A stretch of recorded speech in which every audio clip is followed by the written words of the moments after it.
Welcome back, everyone. It's so great to have you here today. So, recently we drove into Jason's incredible talk on the power of attitude. And man, we really saw just how tweaking our daily mindset can completely flip our experiences, right? But think about it this way, if your attitude is your daily weather, sometimes sunny, sometimes a little bit stormy, your worldview, well, that's the underlying climate. It's the foundational environment that dictates what kind of weather is even possible in the first place. Today, we're taking a massive step forward. We're going to examine that climate, look at where our inherited beliefs actually come from, and most importantly, figure out how to consciously craft an empowering worldview that unlocks your absolute highest potential. Let's get right to it. So, first, I want to start off this talk by asking you something deeply personal. Are the beliefs that you are shaping your reality right now truly yours? Like, did you consciously pick them out, or were they kind of just scooped up along the way? Almost like souvenirs from places you never actually planned on visiting. It's a heavy thought, I know. But it's the exact question we've got to ask if we really want to live authentically. So, all right, to really grasp how we to interpret our day-to-day lives, we got to define the actual concept here. Your worldview is the ultimate lens through which you view everything. And I mean everything. It's the invisible collection of the fundamental beliefs, attitudes, and assumptions that shape your perceptions and drive your actions. It truly colors your relationships, your careers, the way you operate in school, even your own self-worth. But here's the absolute most liberating truth you're going to hear today. This worldview is not set in stone. Not at all. It's highly, highly adaptable. So the really crucial point here is that the lens is held up by three core pillars right now, running constantly in the background of your mind like a hum, and are the way that we finish these exact three sentences. The world is, people are, and I am. How do you complete those three little sentences completely dictates your reality. If you finish them with fear, well, you're going to see a very scary world. But if you finish them with possibility, you're going to see opportunities absolutely everywhere. And this naturally sparks a pretty big question. If we didn't consciously choose how to finish those core sentences, who did? Think about your inherited beliefs like a default pre app that's pre-installed on a brand new smartphone.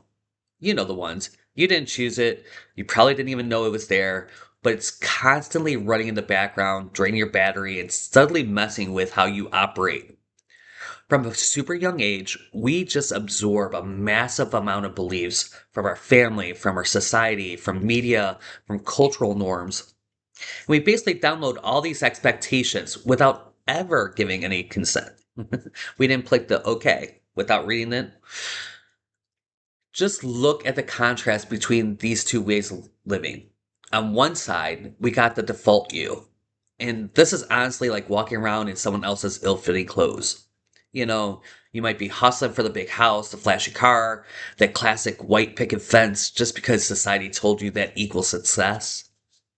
But inside, you feel totally unfulfilled. Then on the flip side, we have the authentic self. This is the conscious creator who builds a life based on true, deeply personal values. And let me tell you, finally taking off those ill-fitting clothes is a first step of real freedom. So why is it so incredibly hard to shed that default programming? Well, it comes down to how our brain actively works at maintaining those inherited beliefs. Just imagine getting a question wrong in class. It's totally neutral, everyday event, right? But everyone with negative worldview interprets this like, I'm stupid. My teacher was out to get me. Oh my God, people are so crazy. And meanwhile, someone with a positive attitude or an empowering worldview experiences the exact same event and thinks, I'm learning. Oh, that teacher might be guiding me. Oh, I didn't know that. Oops, might just laugh it off, right?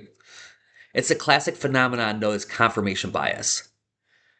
And no matter what our worldview is, you will find evidence to back it up. Your brain is literally on a mission to prove you right all the time. If you think people are untrustworthy, you're only going to notice the times when you get betrayed. You end up creating this internal echo chamber where your reality actually shifts to validate the exact lens you're wearing. All right, so we know what the problem is. Now it's time to actively find the solution. The absolute best antidote to default programming is a concept called radical responsibility. This is a super empowering belief that you are the hero of your own story. And we've talked about it a few times here, right? You're not responsible for your first thought. You might not be responsible for the situation that happened, but you are responsible for how you react to that thought. You're always responsible for the second one. You are the active creator of your reality, not just some victim of circumstance. And it's absolutely crucial to understand here it really isn't about placing blame or beating yourself up for past mistakes. Like I said, you are not responsible for the situation that happened, most likely. You might not be responsible, okay? But you're responsible for how you deal with it. If you were hit with by a car, you can sit there and decide that you're just gonna lay there. Or you can get up and you can walk. And it's a choice. You gotta step up and realize that your reality is your masterpiece, and you are the one holding the paintbrush. Stepping into this level of ownership unlocks a really incredible tool and enter the why not principle. Next time you catch yourself running one of those old limiting loops in your head, I'm not smart enough or that's way too hard, you stop and ask, why not? Why shouldn't your dreams be limited? Who am I not to be brilliant? Isn't that how the poem goes? Your consciousness is expansive. So why on earth would you limit your possibilities? This principle stretches your mental capacity. It challenges those perceived limitations, and it really forces you to approach your own life with a deep sense of wonder and curiosity. And that brings us to this final part, crafting your new worldview, rewriting the lens. Let's get right into practical, actionable steps to audit your internal programming and rewrite that lens once and for all. But before that hit the steps, we need the right mindset. Say this to yourself. I release inherited beliefs. My truth is my own. I'll say that again. I release inherited beliefs. My truth is my own. This is your personal declaration of independence. You are consciously choosing right now to let go of societal programming that keeps you playing small. Okay, here's a 3-step awesome practice that I've come up with. It's in my books. And the first one is identify a core belief you hold. Maybe it's about money, relationships, or what success looks like. Question its origin. Ask yourself, where did this even come from? Is this truly mine, or did I just inherit it from someone else? And formulate a new, empowering counter belief that actually serves the authentic you. So let's actually look at this concept example in practice.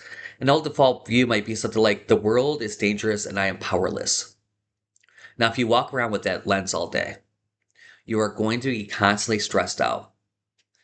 But look at the new worldview. The world is full of possibilities and I am always supported. Just imagine how differently you'd walk into a crowded room, take on a huge challenge, or connect with a total stranger if that was the foundational pillar of your worldview. And I want to share this totally fascinating biological fact to help you make this shift in real time.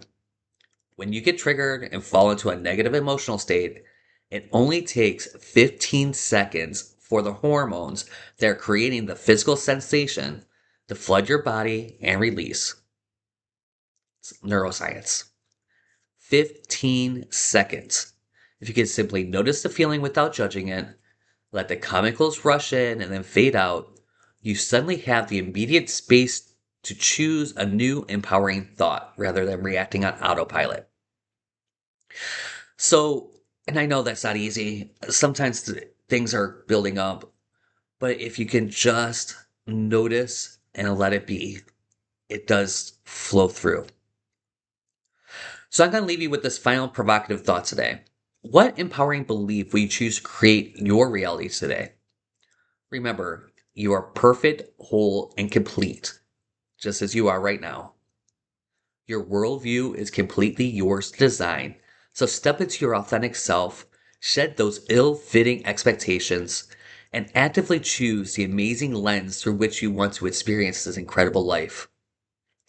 Thank you so much for being here, guys. You are phenomenal and you amaze me every single day. You are loved. I will see you guys tomorrow.